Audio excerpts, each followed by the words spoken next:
Hass Ovacado kirime kya ttonzi nnyo era gavumenti ya Uganda erubirira okukitumbula okukirima ng'eyita mu kitongole kyayo ekya NAADS. Okuyita mu kino yakusitula ennyingiza y'abantu n'okulwanyisa obwavu.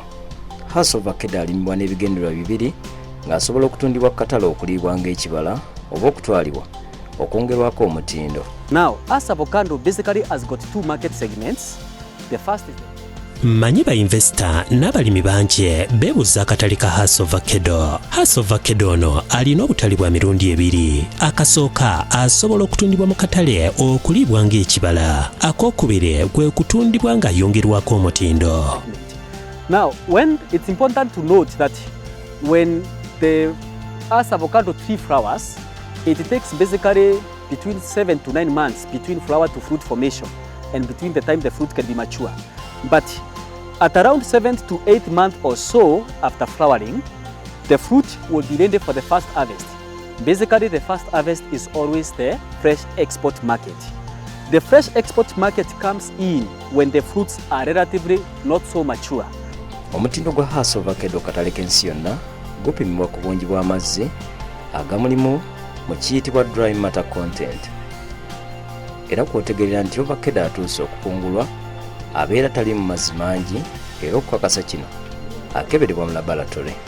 So what does a farmer have to do? Immediately they have realized, omulimi kyalina okukola singa ebibala bibeera bituuse ategeeza abamusubi farm abasindika abakugu abakebera okukakasa oba ddala Hass Ovacado n'atuuse nga bamukebera mu laboratory okukebera dry matter test.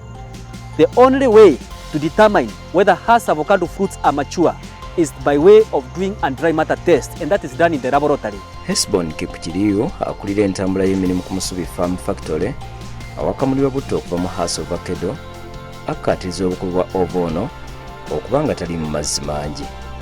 The dry matter test is very important in the sense that okukebera dry matter content kikulu nnyo kubanga bw'okungula ekibala nga tosoose kukebera akuze bulungi bw'ogenda mu katale kikwonoonera akatale. Level of maturity, that fruit will find its way to the market, and what will come back is a bad reputation.